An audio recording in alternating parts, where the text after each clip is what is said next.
큰 스님께서 저희 대학에서 학위를 하시고 연구원을 개설하신 지 10년이 되었는데 그간에 한 번도 찾아뵙지 못해서 대단히 죄송합니다. 앞으로 이제 남은 것은 시간밖에 없으니까 열심히 찾아뵙도록 하겠습니다. 한국 불교 사상사를 전공하면서 한국 근대 불교 개혁 사조 큰 흐름을 보면 눈이 번쩍 뜨이지 않을 수가 없습니다. 자다가도 이런 얘기를 들으면 벌떡 일어나게 됩니다. 그 가운데서 해불 같은 인물이 만해선사이기 때문에 이 분야에 있어도 오래전부터 관심을 가져왔었는데 불교 유신론 쪽의 논문을 지금까지 썼었는데 마음속에 만해선사의 사상이 다음 세대로 이어지는 게 도대체 시라든지 이런 부분 말고 사상의 깊숙한 뿌리가 어떻게 딱 전개되는가 하는 부분에 대한 아쉬움이 늘 있었습니다. 그래서 그러다가 마치 현공 무감이라고 하는 스님의 자료를 제가 정리를 하게 됐었는데 정리를 하면서 불교 대성전을 보면서 이거 1914년 만해스님 그리고 1918년에 간정 이능화 거사의 조선불교 통사가 있는데 이 시대의 엄청난 자료거든요. 그래서 연대까지 알고 있기 때문에 이건 이대로 둘 수가 없어. 그리고 하나씩 초과를 이렇게 훑어봤더니 이건 가만히 뒀으면 안 되겠다. 불교 서재학 하는 사람으로 이 부분은 시간도 많고 그러니까 꼰장하게 한번 헤아려볼 필요가 있다. 이런 생각을 가졌습니다. 자료를 봐주시면 좋겠습니다. 109페이지부터 있는데요. 정성훈 선생님께서 잘 정리를 해가지고 제일 앞에 서른 발음 때 번고 다음 페이지 한번 넘어주십시오. 중간에 이렇게 띄어진 데 있어요. 여기까지가 국문 초록입니다. 그래서 내용을 아시고 싶거든 얼른 앞에서 쫙 읽어보시면 제가 주장하는 바를 알 수가 있을 겁니다. 이 내용을 건성건성 뛰어가면서 싸목싸목 진행하도록 하겠습니다. 한국의 근대 불교가 진행되는 과정 속에서는 외세의 침략의 부분, 저항이 이루어지는 거죠. 그리고 왕조의 몰락, 그리고 서구 세력이 이렇게 밀려오는 또 이종교의 가르침에 밀려오는 거, 그리고 시대가 이제 서당 교육에서 근대 학교 교육으로 바뀌는 것, 이런 게 전부 맞물려 돌아간다는 거죠. 한 바퀴 크게 돌아가는데 이렇게 돌아가는 사조 속에서 유교는 유교 구신론을 얘기하고 도교는 수행도교에서 근대의 민중도교 혹은 민간도교로 도교가 바뀝니다. 그러면 불교는 도대체 뭘 어떻게 바뀐다고 보아야 하냐? 이것을 가름짓는 게 조선불교 유신론이라고 한다면 그 흐름 위에서 결국 민중을 어떤 방향으로 끌고 가려고 했는가? 귀의 삼보하게 된다고 하면 그건 도대체 뭘 먹으려고 했는가? 이 속에 불교 대전이 있다, 이렇게 생각을 하고 있습니다. 111페이지 위에서 두 번째 패러그래프 한번 봐주시면 좋겠습니다. 본고는 이러한 만해선사의 불교 저설 가운데 연구 업적이 비교적 제출되지 않은 불교 대전에 대해 구조적인 분석을 시도하는 것이 목적입니다. 숫자만 해는 것이 목적입니다. 이 대전은 문고분 양장 800쪽, 재미있는 게 문고분으로 되어 있습니다. 그러니까 이 늘 주머니 속에 가지고 다니면서 누가 뭐라더라도 도예 중에서 다니면서도 이걸 바로 내서 볼 수 있도록, 그러니까 상당히 디지털적 사고 구조를 가지고 계신 어른이 아닌가, 이런 생각을 우리는 갖게 됩니다. 제자는 신라 김생의 글씨를 집자하였습니다. 한자와 한글을 혼용했는데 이것만 보더라도 당시 시대사조를 잘 나타내고 있다, 이렇게 봐서 좋겠습니다. 서문에 무량청정 평등각경을 인용을 해가지고 불경의 말씀이 얼마나 중요한가를 다시 강조하고 계십니다. 대전 범례가 있고요. 그리고 여기에서 쓰고 있는 경률론 3장이 일천역과 있다는 걸 제목을 쫙 정리를 하고 계십니다. 그러면서 품장절로 나누어서 전권을 전개하고 있습니다. 다음 페이지 보시겠습니다. 제일 위에 보면 현공 무감선사가 누군가 하는 것은 여기서 생략을 되도록 하겠습니다. 쭉 얘기를 하다 보면 아마 어느 정도 나오게 될 겁니다. 다만 이건 얘기할 수 있습니다. 1914년 15년에 고등학교를 세워서 다니다가 만해선사로부터서 독립운동 영향을 입어가지고 독립운동하다가 학교에서 쫓겨났습니다. 그리고 일본을 건너와 가가지고 1, 2년 동안 공부를 하고 돌아왔습니다. 돌아와가지고 영성선사를 은사로 해서 득도하고, 그리고 만해선사 계시던 유정사로 가가지고 거기에서 공부를 하시고는 활동하시고 평양으로 이렇게 가게 됩니다. 이 평양에 가셔서 활동하신 것은 한국 불교의 대사회활동 같은 게 굉장히 활발하게 이루어졌기 때문에 불교를 대표하는 그런 인물이었다, 이렇게 얘기할 수 있을 거고, 이 부분은 최근에 김경집 교수님이 자세하게 정리를 해가지고 발표를 해줘가지고 저도 깨우침을 얻었습니다. 1947년 남하를 하셔가지고 이제 여러 선지시들, 다시 말해서 박한영 스님이라든지 이런 어른들과 같이 불교 경전 번역운동이라든지 이걸 정리하시다가 제주도를 거쳐갖고 광주에서 자리를 잡으셔가지고 호남 불교의 터줏대감이 됩니다.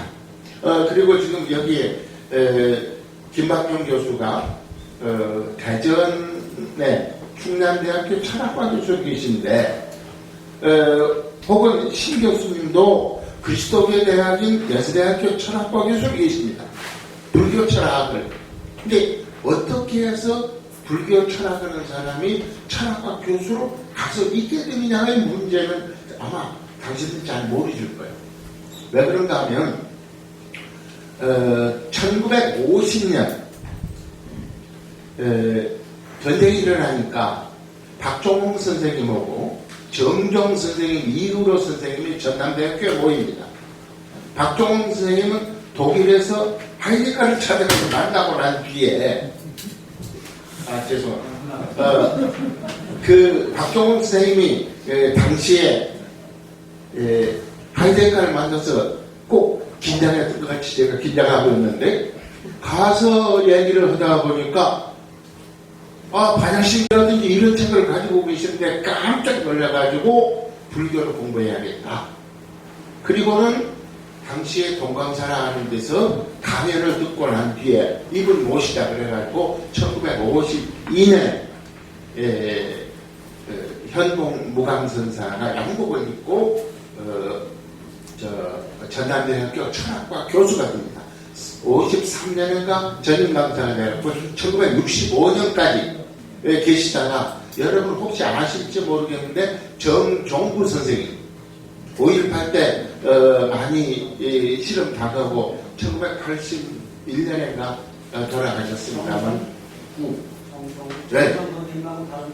정종 선생님하고 이 양반들이 현공선사를 모셨는데 현공선사 아래에 정종구 교수라고 이세의 불교관, 추사의 불교관 쓴 양반이 있어요.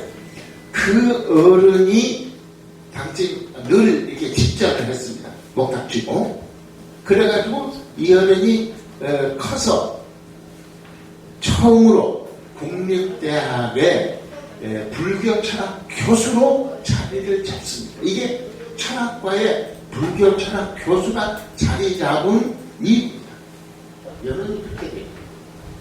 그리고 그 흐름이 이제 강조되면서 서울대에도 사람이 들어가게 되고 충남대에도 들어가고 다 들어가게 된 그런 일들이 있습니다. 그런데 이 어른이 1952년부터 66년까지 14년간에 걸쳐서 하루에 2달씩 가리막 유인본을 만들어 가지고 그걸 쭉 강연을 하는데 무량수경도 있고 보안장도 있고 원각 보안장도 있고 보문품도 있고 여러 가지 게 있습니다. 아마 한 20여 종 있는데 이걸 쫙 14년 동안 모아놓은 게 불교 대선전입니다. 불교 대전을 찢어 말려가지고 다시 재편을. 물론 그 밑에는 이 만해 스님의 자료가 밑에 깔려가지고 그 위에 전개된 겁니다. 그런데 그러면 어떻게 했느냐 하니까 프린트 본이니까 이거 크기가 비슷했죠. 그렇습니다. 이거보다 조금 적은데 어떻게 했는가 하면 한문이 들어가 있습니다. 국한문 호정입니다. 이 부분은 만해스님 꼭 같은데 한문에는 반드시 위에다가 루비를 쳐가지고 토를 붙여가지고 한글을 하는 사람도 읽을 수 있도록 이렇게 만드는 게 특징입니다. 그리고 관주 형식으로 해가지고 거기다가 주석을 이렇게 쭉 달아가지고 거기다가 칸트는 뭐라고 얘기를 하고 이런 얘기들 거기다 써놓고 있습니다. 그리고 제일 마지막에 만해 스님이 법화경의 원차 공덕 원문을 제일 마지막에 회향으로 달고 있으신데 똑같이 이 어른은 자경문을 거기다 달고 계십니다. 그러면 총괄 한번 들어가 보기로 하겠습니다. 그런데 불교 대전은 1918년 광고 부분이 여기 문건으로 있습니다. 14페이지, 114페이지 중간에 1,000여부가 팔렸다니까 엄청 베스트셀러가 된 겁니다. 엄청 많이 팔렸다고. 그런데 이때 공부를 아마 가만히 헤어봤더니 1914년, 15년이 만해선 사이 1935세 조금 넘어서요. 그러니까 꼿꼿해가지고 일본 정도가 문제가 아니라 그냥 쫙쫙 뻗어나갈 그때입니다. 그리고 현공 무감선사는 세 분을 언급을 하고 계십니다. 만해 스님, 만공 스님, 용성 스님 세 분의 사상을 크게 받아놓으라고 당신이 수료를 하고 계십니다. 그런데 116페이지 표 1 한번 보실까요? 총괄을 쭉 봤습니다. 품장절로 나와 있는 거 아시겠죠? 제일 오른쪽에까지 끝까지 다 있는 부분이 내용을 달고 있는 겁니다. 서품 자체가 내용을 달고 있고 교리품은 총설이 바로 밑에 달고 있고 그 다음에 제2란 마음은 제1절 마음의 체성이 본문을 달고 있는 겁니다. 이렇게 조직을 해가지고 봤습니다. 다음 페이지 한번 보실게요. 그 다음 페이지입니다. 총 국품 29장 32절입니다. 그리고 불교 대성전은 육품입니다. 국품이 육품으로 줄였습니다. 왜 줄였느냐 하니까 품장절을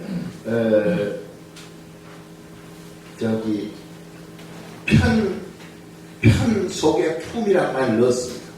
그래서 구성은 조금 다르게 했는데 제일 앞에 서품이라든지 교리품을 불법성 법적으로 거의 집어넣었습니다.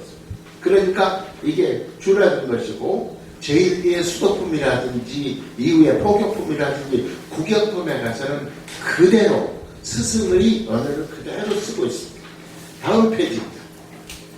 118페이지를 보면 표 2에 불교대전과 불교대성전의 구조를 이렇게 요연하게 일목요연하게 여러분이 확인하실 수 있습니다. 다음에 제3 보실까요? 불교대전과 불교대성전의 인용불전입니다.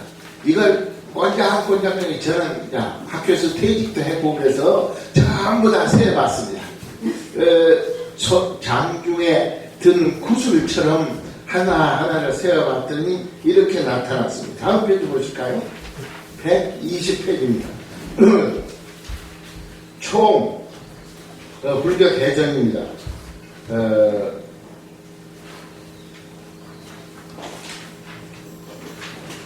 경률론을 봅니다. 경률론의 경이 396종 1559회 그리고 이렇게 이제 세어봤습니다. 쭉 세어봤습니다.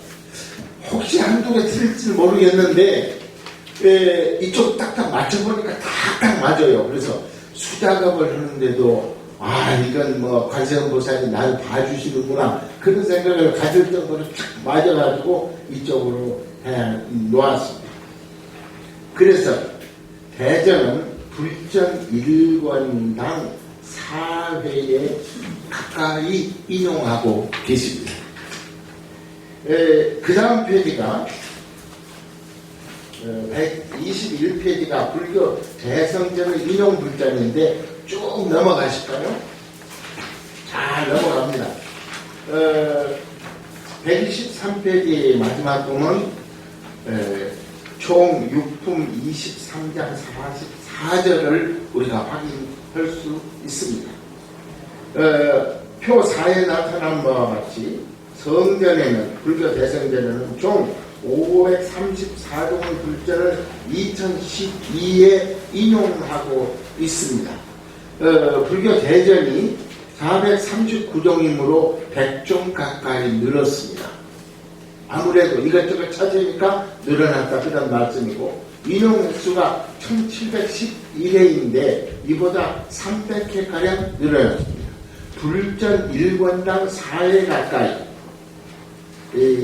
인용하고 있어서 대전과 비슷합니다. 직접 내용이 이루어진 항목이 총 59개 항목으로 나누어져 있습니다. 그래서 항목 평균당 34회의 불전 인용이 이렇게 인용되고 있습니다. 다음 표 보실까요? 불교 대전과 불교 대성전의 항목 비교를 해보았습니다. 다음 페이지요. 126페이지입니다. 대전에 2에 인용된 대장엄론을 성전에서는 대장엄경에서 직접 인용합니다. 이와 같이 스승이 하신 것이 혹시 빠졌는가 하고 찾아가지고 면밀히 검토하는 자상한 제자의 모습을 우리가 볼 수가 있습니다. 결어를 전부 읽어나가기는 어렵지만은 정리를 해보면 첫째, 만해승사의 불교 대전은 우리나라에서 현대적으로 이루어진 불교 성전이 최초입니다.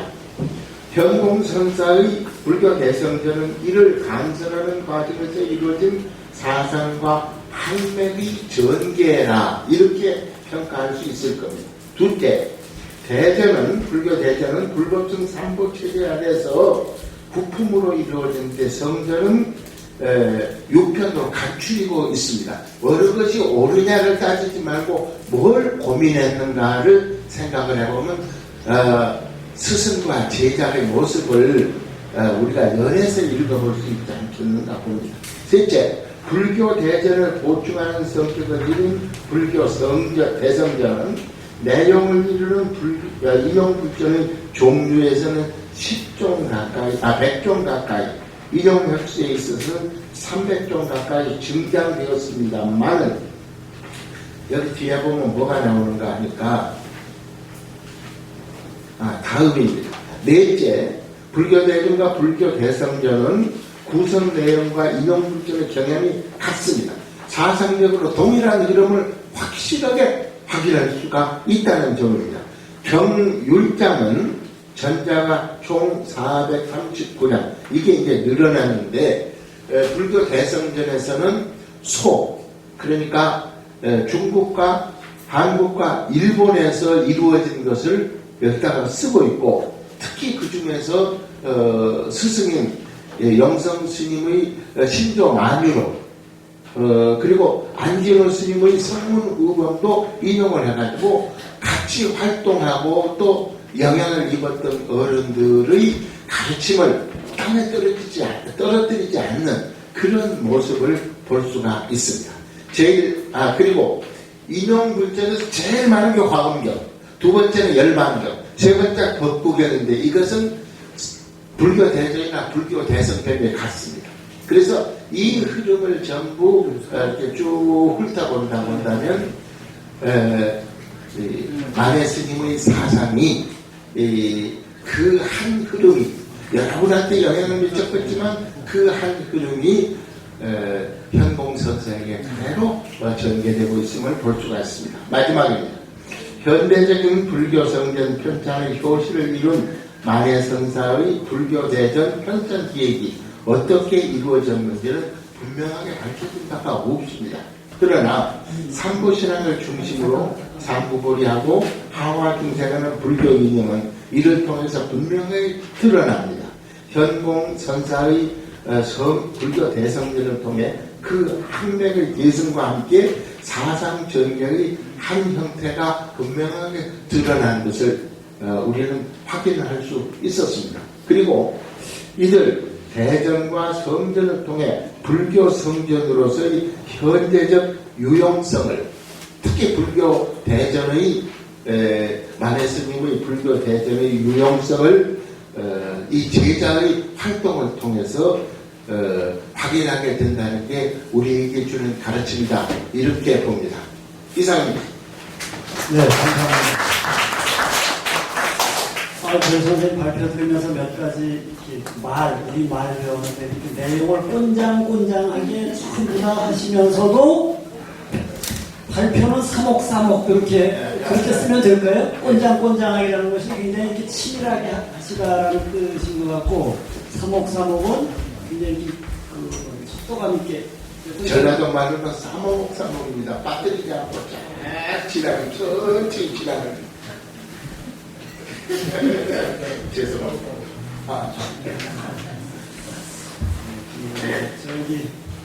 그러고 보니까 원광대학과 다 인연이 있으신 분들이 이렇게 오셨네요.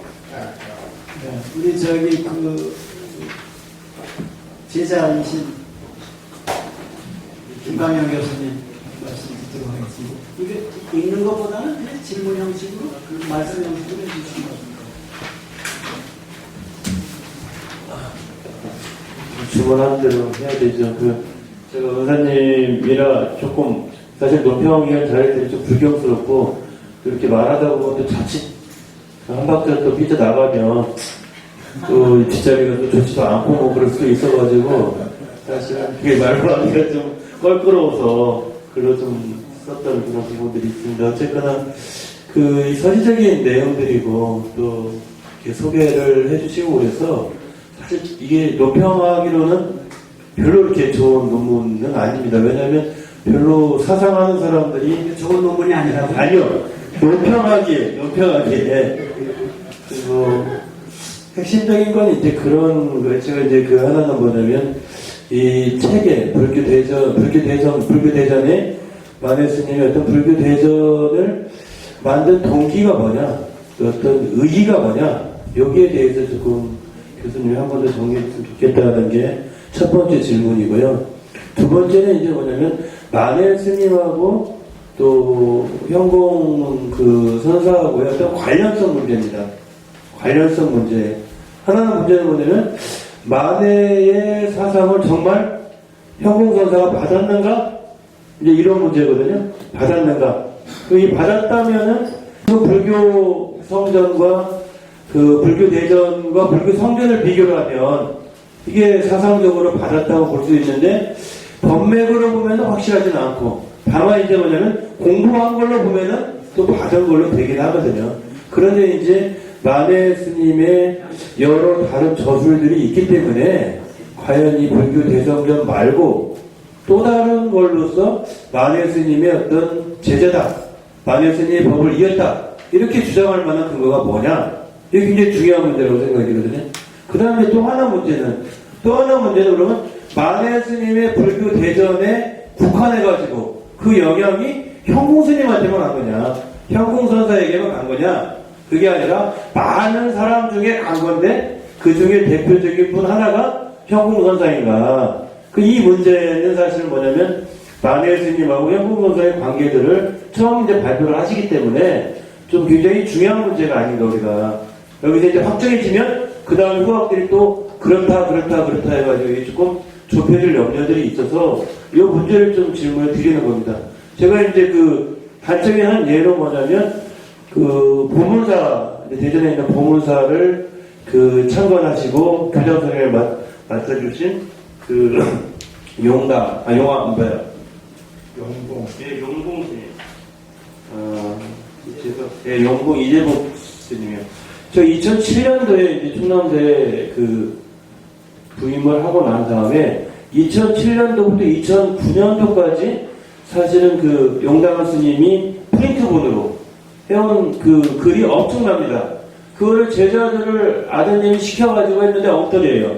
그래가지고 제가 그거를 한 2년간 밤을 새워가면서 자료 정리를 했거든요. 그런데 그런 내용들을 해놓고 보니까 지금 요 현공 스님이 했던 그런 내용하고 굉장히 비슷한 거예요.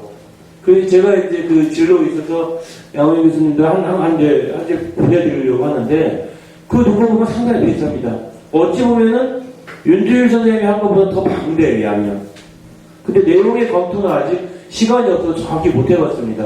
그 세 번은 비교를 못 했는데, 그래서 그런 사례가 있어서 아마 분명히 불교 대전의 어떤 영향이 상당히 많이 좀 광범위하게 그 당시 있지 않았을까, 이런 것들을 추정해 볼 수 있어서 그 만해 스님이 현공 스님에게 영향을 준 건 충분하지만 현공 스님에게만 주었다, 이렇게 좀 단정하기에는 우리가 조금 더 주의를 필요하지 않는가 하는 이런 부분입니다.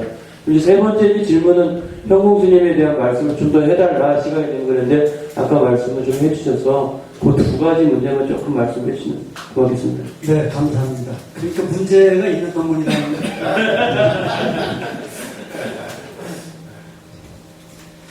이 귀한 책이 있는지를 또 저만 그런가요? 아마 우리 알려주셨어요. 네, 감사합니다. 원장 선생님께서 또 큰 판을 벌려주시니까 이게 이제 학교에 보고가 되네요. 그런데 이 논문이, 이 관계 논문이, 선생님 논문이 지난번에 이게 그런데 발표는 우리 설리연구 측에다가 발표를 해주실 것이죠? 네. 자, 그 플로어에 계신 분들 중에서 질문하실 분들이 있으시면 말씀을 해주시면 좋겠습니다. 이따 또 토론 시간이 있으니까 두 가지 말씀을 또. 김 교수님 말씀하신 대로 편찬 동기를 생각을 해보니까 조선불교 유신론과 관련이 있다는 것은 주지의 사실이죠. 왜냐할까?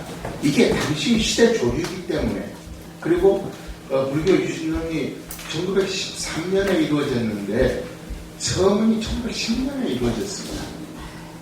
그렇기 때문에 적어도 1914년에 이루어진 이 불교 대전은 몇 년간 작업을 거쳤다고 본다고 보면 여기에 뭐라고 되어 있는가 하면 내가 하나씩 이걸 추리다 보니 시간이 많이 걸렸다 그런 말씀이 있으십니다.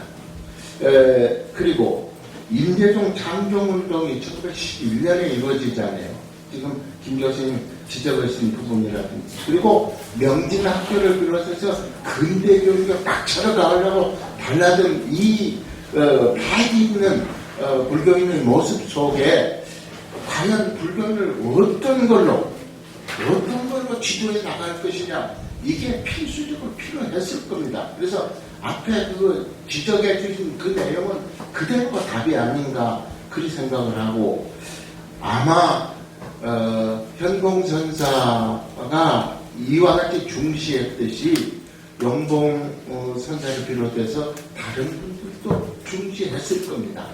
제가 한 가지만 여기서 말씀을 드리겠습니다. 시편담을 강의를 하셨고요.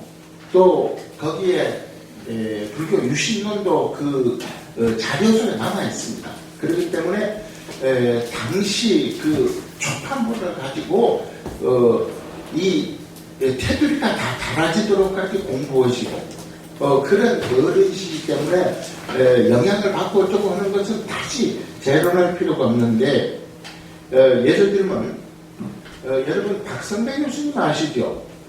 박성배 교수님이 의과대학을 다니다가 왜 불교로 왔습니까? 이어른 영향을 받아가지고 불교를 귀하는 겁니다. 그러니까 그런 분들이 몇 분 계세요. 제가 이렇게 쭉 이름 대면 다 아십니다. 그런데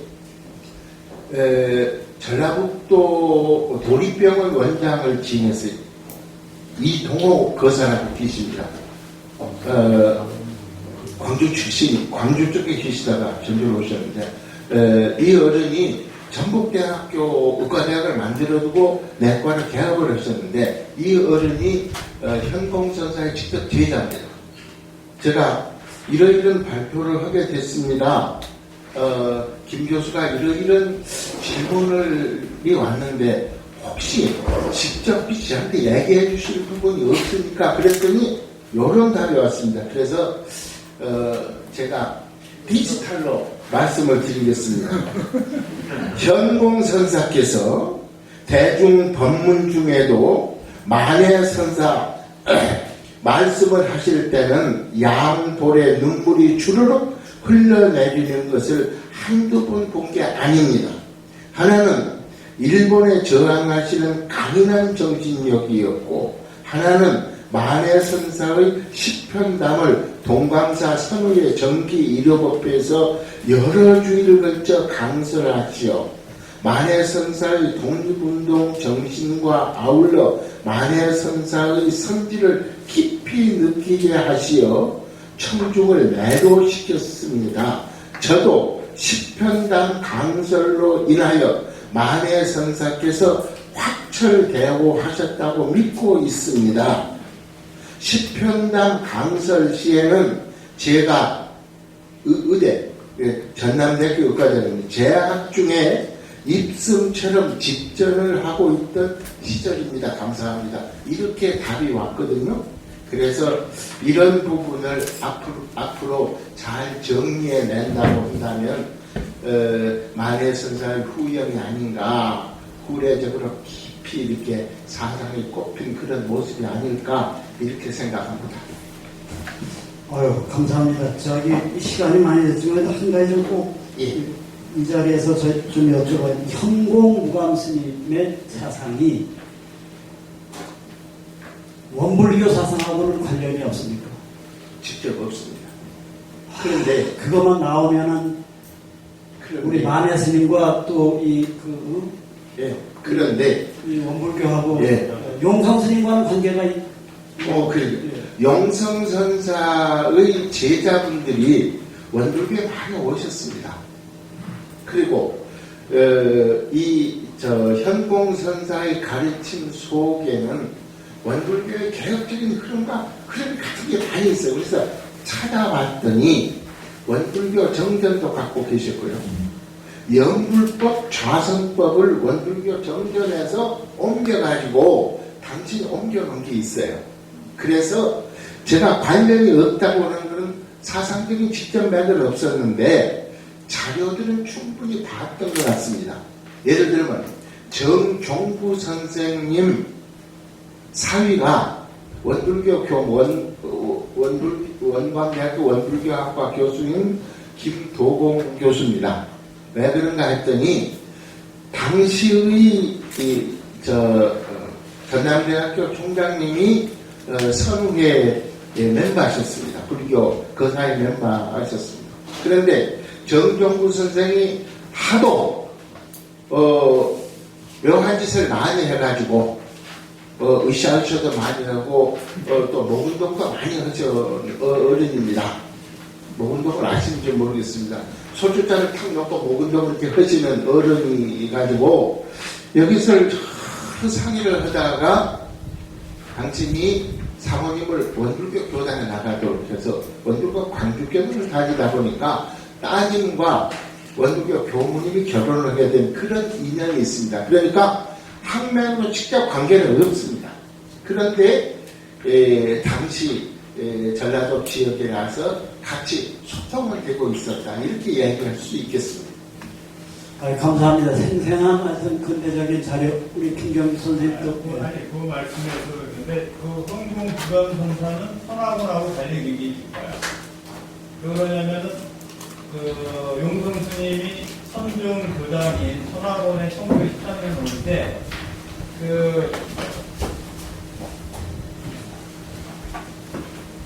선학원이 원래 선중 교장이거든요.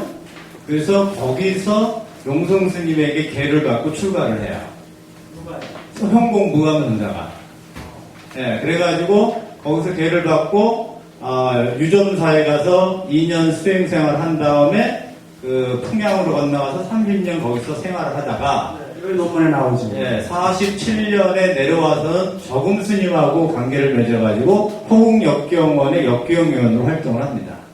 그때 교단에서는 해동역경원을 세워가지고 역경 사업을 했고 저금 스님은 별도로 호국역경원을 줘가지고 생활을 했는데 해동역경원은 선학원에 있었고 호국역경원은 지금 이 충무로에 그 정종 진종의 이 사찰에 호국역경을 두고 거기 거사림회를 뒀는데 그 거사림회 강의를 하는 그래서 아주 우리 그 선학원하고 관련이 깊은 그런 모습을 가지고 있어요. 네, 감사합니다. 두 선생님 사제 출마를 하셨구나. 네, 멀리 들어오셨고 정말 감사합니다. 그 불교 성전과 그 불교 대전과 불교 성전을 비교를 하면 이게 사상적으로 받았다고 볼 수 있는데 법맥으로 보면 확실하진 않고 다만 이제 뭐냐면 공부한 걸로 보면은 또 받은 걸로 되긴 하거든요. 그런데 이제 만해 스님의 여러 다른 저술들이 있기 때문에 과연 이 불교 대성전 말고 또 다른 걸로서 만해 스님의 어떤 제자다, 만해 스님의 법을 이었다 이렇게 주장할 만한 근거가 뭐냐? 이게 굉장히 중요한 문제라고 생각이 들거든요.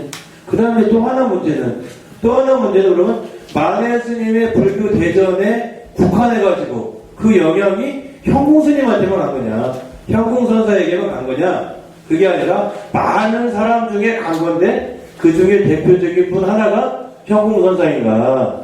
이 문제는 사실 뭐냐면 만해 스님하고 형공 선사의 관계들을 처음 이제 발표를 하시기 때문에 좀 굉장히 중요한 문제가 아닌가 우리가. 여기서 이제 확정해지면 그 다음 후학들이 또 그렇다 해가지고 조금 좁혀질 염려들이 있어서 이 문제를 좀 질문을 드리는 겁니다. 제가 이제 단적인 한 예로 뭐냐면 보문사, 대전에 있는 보문사를 참관하시고 교장 선생님을 맡아주신 용공 스님. 용공 이재복 스님이요.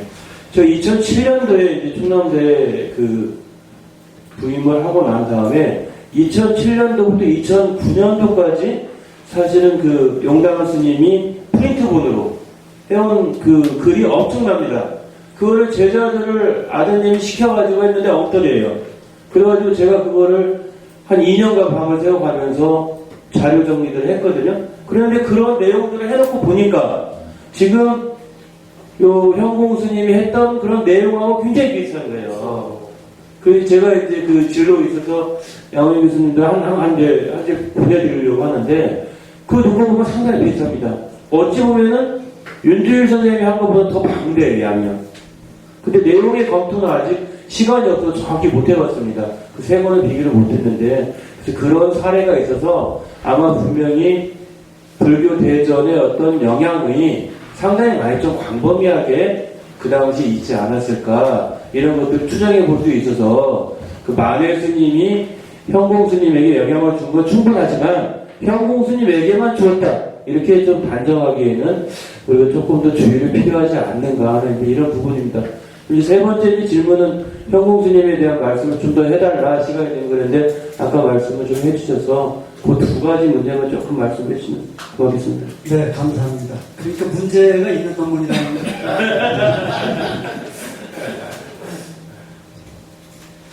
이게 귀한 책이 있는지를 또 저만 그런가요? 아마 우리께 알려주셨어요. 네, 참 감사합니다.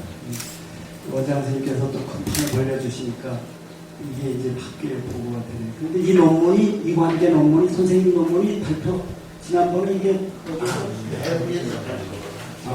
이제 발표는 우리 설리연구 책에다가 발표를 해주실 것이죠? 네. 자, 그 플로어에 계신 분들 중에서 질문하실 분들이 있으시면 말씀을 해주시면 좋겠습니다. 뭐, 이따 또 토론 시간이 있으니까 두 가지 말씀 김 교수님 말씀하신 대로 편찬 동기를 생각을 해보니까 조선불교 유신론과 관련이 있다는 것은 주지의 사실이죠. 왜냐할까? 이게 당시 시대 조류이기 때문에. 그리고 불교 유신론이 1913년에 이루어졌는데 처음이 1910년에 이루어졌습니다. 그렇기 때문에 적어도 1914년에 이루어진 이 불교 대전은 몇 년간 작업을 거쳤다고 본다고 보면 여기에 뭐라고 되어 있는가 하면 내가 하나씩 이걸 추리다보니 시간이 많이 걸렸다 그런 말씀이 있으십니다. 그리고 임재종 창종운동이 1911년에 이루어지잖아요. 지금 김 교수님 지적하신 부분이라든지. 그리고 명진학교를 비롯해서 근대 교육에 딱 쳐들어가려고 달라든 이 파기 있는 불교인의 모습 속에 과연 불교를 어떤 걸로 지도해 나갈 것이냐, 이게 필수적으로 필요했을 겁니다. 그래서 앞에 그 지적해 주신 그 내용은 그대로가 답이 아닌가 그리 생각을 하고, 아마 현공선사가 이와 같이 중시했듯이 영봉 선사를 비롯해서 다른 분들도 중시했을 겁니다. 제가 한 가지만 여기서 말씀을 드리겠습니다. 시평당을 강의를 하셨고요. 또 거기에 불교 유신론도 그 자료서에 남아 있습니다. 그렇기 때문에 당시 그 초판본을 가지고 이 테두리가 다 달아지도록까지 공부하시고 그런 어른이시기 때문에 영향을 받고 어쩌고 하는 것은 다시 재론할 필요가 없는데, 예를 들면 여러분 박성배 교수님 아시죠?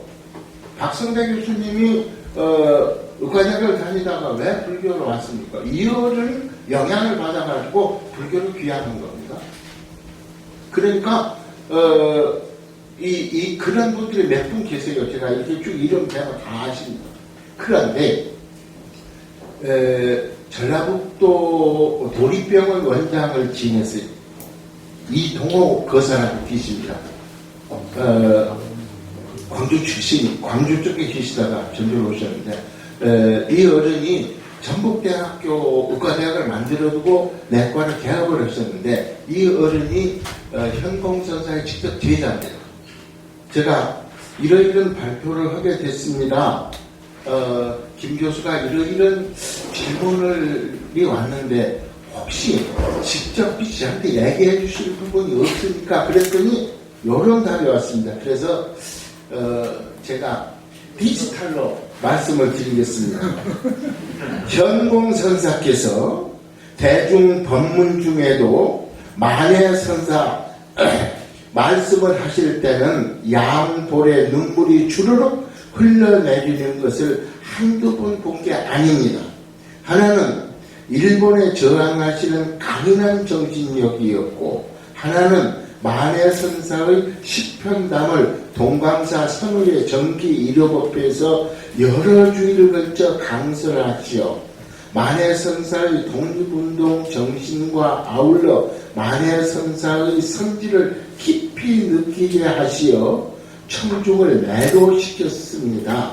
저도 시편담 강설로 인하여 만해선사께서 확철대오하셨다고 믿고 있습니다.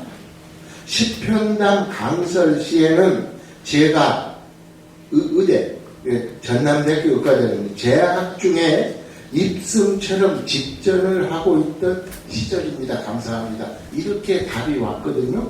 그래서 이런 부분을 앞으로 잘 정리해낸다고 한다면 만해선사의 후연이 아닌가, 후례적으로 깊이 이렇게 사상이 꼽힌 그런 모습이 아닐까 이렇게 생각합니다. 아유, 감사합니다. 이 시간이 많이 됐지만 한 가지 좀 꼭 이 자리에서 좀 여쭤봐요. 현공무감 스님의 사상이 원불교 사상하고는 관련이 없습니까? 직접 없습니다. 그런데 그것만 나오면은 우리 만해 스님과 또 그런데 이 원불교하고 예. 용성 스님과는 관계가 그래요. 영성선사의 제자분들이 원불교에 많이 오셨습니다. 그리고 현공선사의 가르침 속에는 원불교의 개혁적인 흐름과 흐름이 같은 게 많이 있어요. 그래서 찾아봤더니 원불교 정전도 갖고 계셨고요. 영불법 좌선법을 원불교 정전에서 옮겨가지고 당신이 옮겨놓은 게 있어요. 그래서 제가 관련이 없다고 하는 것은 사상적인 직접 맥은 없었는데 자료들은 충분히 봤던 것 같습니다.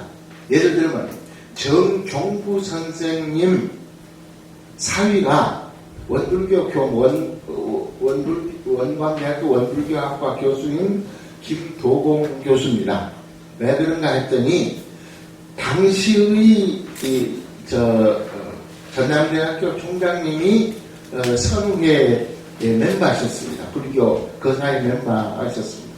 그런데 정종부 선생이 하도 묘한 짓을 많이 해가지고 으쌰으쌰도 많이 하고 또 목운동도 많이 하셔 어른입니다. 목운동을 아시는지 모르겠습니다. 소주잔을 탁 놓고 목운동을 이렇게 하시는 어른이 가지고 여기서 상의를 하다가 당신이 사모님을 원불교 교단에 나가도록 해서 원불교 광주교단을 다니다 보니까 따님과 원불교 교무님이 결혼을 해야 되는 그런 인연이 있습니다. 그러니까 학명으로 직접 관계는 없습니다. 그런데 당시 전라도 지역에 가서 같이 소통을 되고 있었다. 이렇게 이야기할 수 있겠습니다. 감사합니다. 생생한 어떤 근대적인 자료 우리 김경주 선생님도 그 말씀에서 그런데 그 흥궁부감선사는 선학원하고 달리 의미 있을까요? 그러냐면은 용성 스님이 선중 교장인 선학원에 1913년에 올 때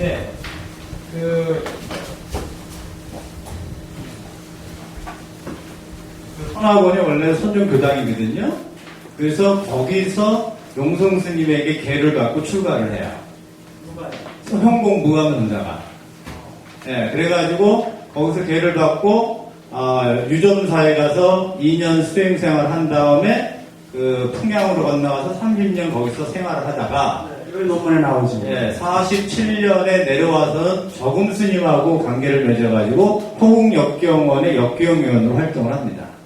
그때 교단에서는 해동역경원을 세워가지고 역경 사업을 했고 저금 스님은 별도로 호국역경원을 둬가지고 생활을 했는데 해동역경원은 선학원에 있었고 호국역경원은 지금 이 충무로에 그 정종, 진종의 이 사찰에 호국 역경을 두고 거기 거사림회를 뒀는데 그 거사림회 강의를 하는 그래서 아주 우리 그 선화군하고 관련이 깊은 그런 모습을 가지고 있어요.